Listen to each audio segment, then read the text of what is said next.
Nebraska dairy producers continue to do their part to fight back against highly pathogenic avian influenza. I'm Steve White on the Rural Radio Network. We're joined by Kris Bosquet of the Nebraska State Dairy Association. Kris, we've been monitoring, and unfortunately we do now have a case that is tested positive. Is that right?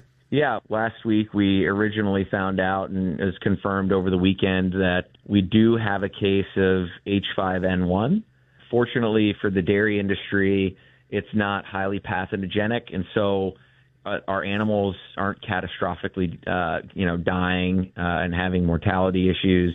The thing with H5N1 is that when it comes into a herd, it's a high morbidity problem. And so a large subset of the herd is impacted by the illness. And then over the course of the next couple months, as it works through the herd, those animals rebound and come back into production and kind of works its way out. Fortunately for us, we won't have to deal with the mortality issue that, unfortunately, the bird people deal with. You mentioned the bird people. When we've been dealing with this with backyard flocks, it's often been the migratory birds that have spread this. But in this case, do we believe this is actually related to kind of transport of an animal then? Yeah, when the scientists sequenced the DNA of the strain, it matched the California virus. And so what that tells us, the animals coming into the state were a direct result in that.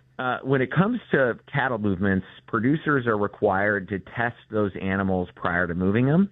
And so within a 7-day window, those animals have to be moved. And if they're not moved within 7 days, then they have to be retested.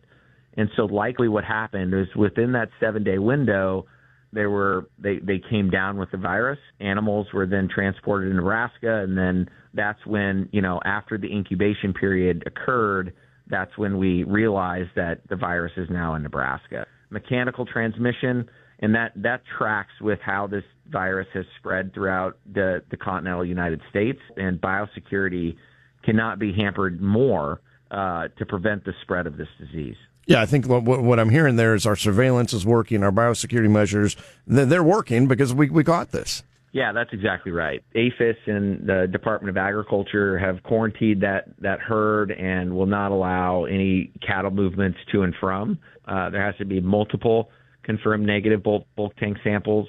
And so that means all of the animals in the herd that are lactating at that time, producing milk, that all of that milk is then stored in the bulk tanks, and then a uniform sample is taken from that milk and confirmed negative. And so the other part of the coin is, what do I need to worry about as a consumer? Well, I was just going to ask, because we've got this pasteurization process, which we've employed for a long time to protect consumers, and does that work here?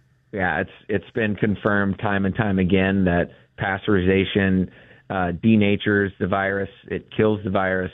It also kills all the other viruses and bad bacteria that we don't want in food. And so the science behind that has been confirmed by the USDA and the FDA that pasteurization works, it kills the virus, and there is zero risk to the consumer. What do we need to remind producers in terms of biosecurity? I mean, I'm sure it's top of mind already, but it just goes to show that biosecurity just remains really important, right? Yeah, you're exactly right. And I think we're somewhat fortunate in the fact that we've been able to learn from our counterparts that have experienced the virus. And so we were able to set up and pre-position personal protective equipment at 3 strategic locations across the state. And so if you're a producer that's near the Gage County Extension Office or the Hall County or Madison County Extension Office, you can go to those facilities and get free PPE courtesy of CS Cash out of the University of Nebraska Medical Center.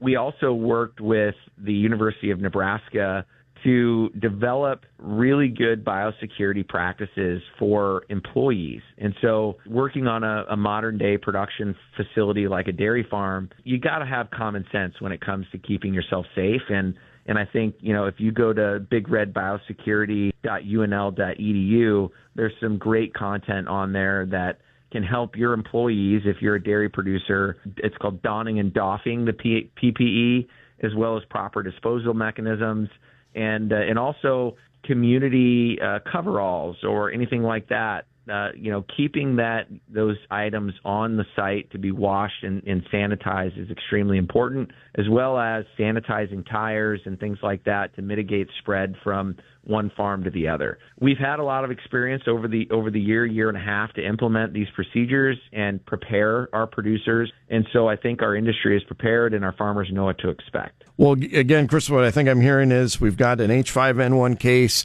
It's isolated. We know more than likely where it came from. We're taking all the measures, and we're going to continue to do our part as a state to minimize and mitigate the issues here. Yep, you're exactly right. And I'm extremely confident in the leadership of Dr. Dudley, our state veterinarian, as well as Director Vinton at the Nebraska Department of Agriculture to navigate this issue.